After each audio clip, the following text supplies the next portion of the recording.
I thought I'd seen petty, but this HOA took it to a new level. They sent me a violation notice for something inside my house, but the subject line stopped me cold. Notice of violation. Unauthorized exterior addition, window bay seat.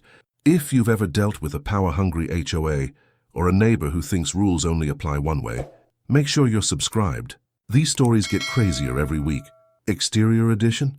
My so-called addition was an interior seat I'd built under my front window, a cushioned bench where my wife read her mystery novels and our dog napped in the sun. The window itself hadn't moved an inch. Still, there it was, a formal notice claiming my window seat structure altered the home's visual conformity, and below, in perfect block letters, filed by Karen W., Compliance Chair. If you've ever met a woman who treats HOA bylaws like the 10 Commandments, you know the type. Karen lived across the street, 3 houses down, the kind who photographed lawns with rulers and threatened fines over mismatched shutters.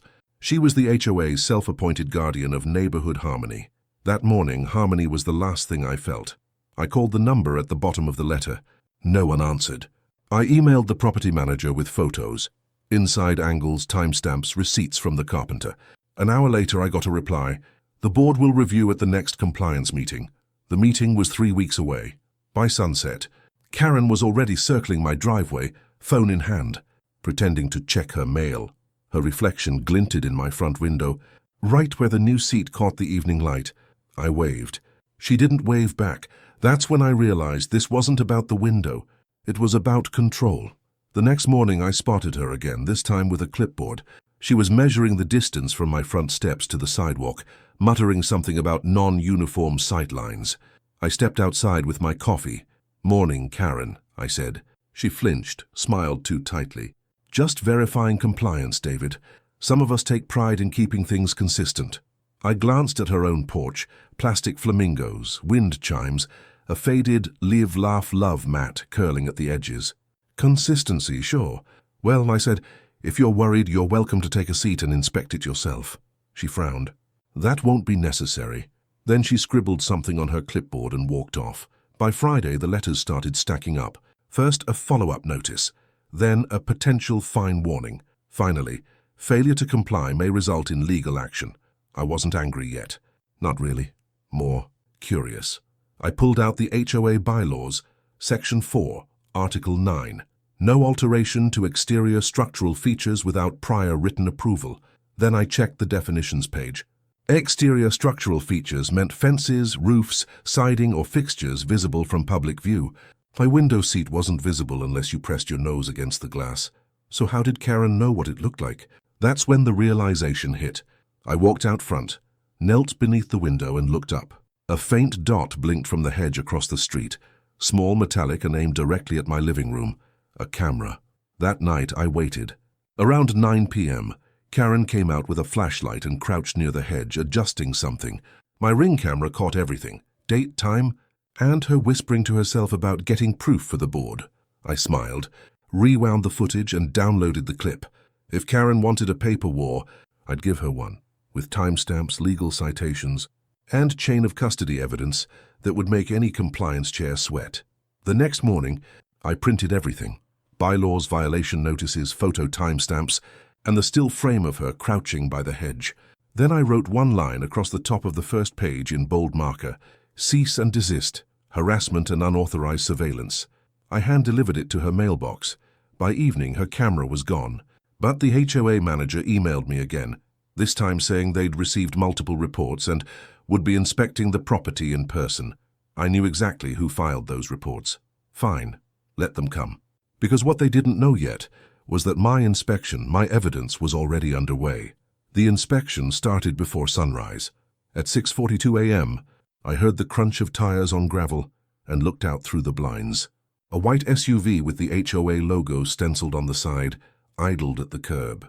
Karen was already outside in her robe, coffee mug in hand, pretending to water her begonias. 2 board members stepped out with clipboards, Mark, the treasurer, and Denise, the secretary. They didn't ring my doorbell. They just stood on the sidewalk, staring at my front window like it had personally insulted them. I opened the door before they could take a single picture. "Morning," I said. "You're early. Want to see the inside? Or are we just judging sunlight today?" Mark cleared his throat. This is a standard verification visit. Sure, I said. But just so you know, Section 5, Article 3 requires 48-hour written notice before any HOA inspection of a private residence. So unless this is social, you're trespassing. Denise blinked.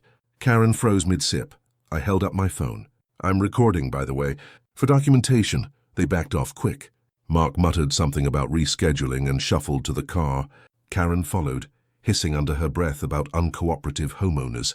As the SUV pulled away, I noticed something new. Karen's front blinds were open, and behind them glowed the faint red light of another camera. This one pointed straight at my driveway, so she'd upgraded. That's when I started my own documentation project. I set up 2 cameras, one facing the street, one aimed at my front window from inside. Every time Karen stepped outside, I had a timestamp. Every note, every clipboard, every inspection. Within a week, my hard drive looked like a low-budget spy film. I wasn't guessing anymore, I was building a case. Then came the email. Subject: notice of fine, $1,000 for ongoing violation. The body of the message was worse. Due to non-compliance with HOA design standards, fines will accrue daily until removal of unapproved modification.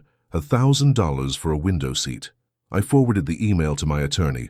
Well, my new one. My old guy handled real estate contracts, not HOA wars. The new one specialized in property rights enforcement and HOA overreach litigation. Within an hour, he called me back. David, he said, send me everything, bylaws, notices, photos, even the video of that neighbor adjusting her camera. We'll start with a cease and desist, then move for injunctive relief if they touch your property again. Finally, someone speaking my language. The next day we filed. Certified letter. Legal header. Subject: formal notice of harassment, defamation, and unauthorized surveillance. We cited 3 sections of state privacy law, 1 federal code, and included screenshots from her camera feed reflection in my window. Crystal clear. By Thursday, the HOA's property manager called me directly, voice tight. Mr. Hale, the board would like to resolve this informally. Informally? I asked. You mean off record? He hesitated. Karen's? Enthusiastic. Maybe we can agree on a compromise. But there was no compromise to make. The seat stayed. The footage stayed. The fines stopped, except they didn't. That weekend, a new notice appeared on my door. This one wasn't typed. It was handwritten, taped crooked, and unsigned. You're ruining the neighborhood. We don't want people like you here. No logo, no name. But I recognized the handwriting. Tight cursive with heavy underlines. Karen's. I took it straight to my lawyer. He smiled thinly. Good, now it's harassment and intimidation. Let's raise the stakes. That night I set my cameras to motion trigger mode and added one more, hidden inside the decorative vent by the porch. I wanted proof of who was delivering those notes. At 11:17 p.m., it paid off. The footage showed Karen crossing the street in slippers, clutching a flashlight and a roll of tape. She paused at my porch, looked around, and slapped another note on the door. The next morning, I downloaded the file, zoomed in and froze the frame, her face perfectly clear, lit by the beam of her own flashlight. Chain of custody established. Evidence secured. I forwarded everything to the HOA manager and copied the entire board. Then, for good measure, I CC'd my attorney and attached the subject line. Formal submission of video evidence. HOA board member misconduct. By noon, the replies started flooding in. Mark, we had no idea. Denise, we'll convene an emergency session. Karen?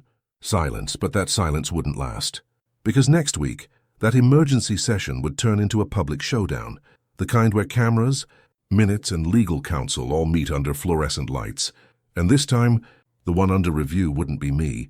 The HOA clubhouse smelled like coffee and confrontation. Every folding chair was taken. Every homeowner leaned forward like they were waiting for a verdict. The fluorescent lights buzzed. The air conditioner hummed. And at the head of the long table sat Karen, arms folded, pearls tight around her neck. Pretending this was just another routine compliance hearing, I walked in with a folder thick enough to slap down like a gavel. My lawyer followed, briefcase in hand. The board looked nervous. Karen didn't even look up. Mark, the treasurer, cleared his throat. Let's begin. Case 11B. Alleged violation regarding unauthorized window modification. I stood. Before we start, I said calmly, let's establish something for the record. I opened the folder and placed 3 printed photos on the table, each one time-stamped. Photo 1, my living room. The window seat visible from inside only. Photo 2, Karen crouched by the hedge, adjusting a hidden camera. Photo 3. Her crossing the street at midnight, taping a note to my door. A murmur rippled through the room. Karen's smile faltered. "Those photos are out of context," she said, voice tightening. I turned to the board. "Then let's add context." I hit play on my phone. The video filled the quiet room, the rustle of leaves, the click of her flashlight, the faint sound of her muttering about non-conforming architecture. Her face was unmistakable. Mark's pen stopped tapping. Denise leaned forward. Someone in the back whispered, "Oh wow," I paused the video. "That's your compliance chair, conducting surveillance on private property without notice. Section 7, Article 2. No board member shall harass, surveil, or intimidate another resident. Your own bylaws." Silence. Karen tried to recover. "This is ridiculous. I was gathering evidence for the good of the community. By planting cameras. My lawyer cut in. By posting unsigned threats. By falsifying violation claims." Her composure cracked. "You can't prove I falsified anything." I slid the final document across the table, an annotated copy of the original violation notice, side by side with the HOA design guidelines. "Actually," I said, "we can. You filed a complaint about a structure that isn't visible from the street. And according to your own inspection log," I tapped the date, "you hadn't even requested access to the interior." Denise took the paper, scanned it, and sighed. "She's right, Karen. The seat isn't an exterior modification. This shouldn't have gone to enforcement." Mark nodded slowly. "I agree. Motion to rescind the violation and waive all fines." Seconded, unanimous. The gavel hit the table. Karen shot up from her chair. "You're making a mistake. He's manipulating the board." But the room wasn't with her anymore. Phones were out. Homeowners were recording. This was the moment the rule enforcer got caught breaking her own. Then my lawyer stood. "Before we adjourn, we're filing a civil harassment complaint and requesting her removal from the board under State Statute 47-13. He handed copies to each member. "You'll want to read this before she exposes you to liability." Karen's jaw went slack. "You can't do this." I met her eyes. "Actually, I can. You taught me the rules." 3 weeks later, Karen resigned for personal reasons. Her cameras disappeared. Her begonias wilted. Her mailbox, once overflowing with complaint forms, sat empty.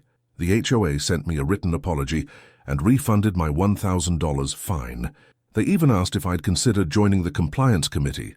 I declined. Instead, I built another window seat, this one in the upstairs bedroom where the morning light hits just right. Sometimes I sit there with my coffee, watching the street stay quiet for a change. Funny thing about rules, people like Karen love to weaponize them until they realize rules also leave a paper trail. And when you follow that trail with calm precision, it always leads to justice. So yeah, my window seat still stands. And every time I sit in it, I remember the lesson that Karen didn't. Boundaries aren't meant to control your neighbors. They're meant to protect them. If you've ever dealt with an HOA gone rogue, or a neighbor who mistook authority for ownership, drop your story below. I'll be reading them from my window seat.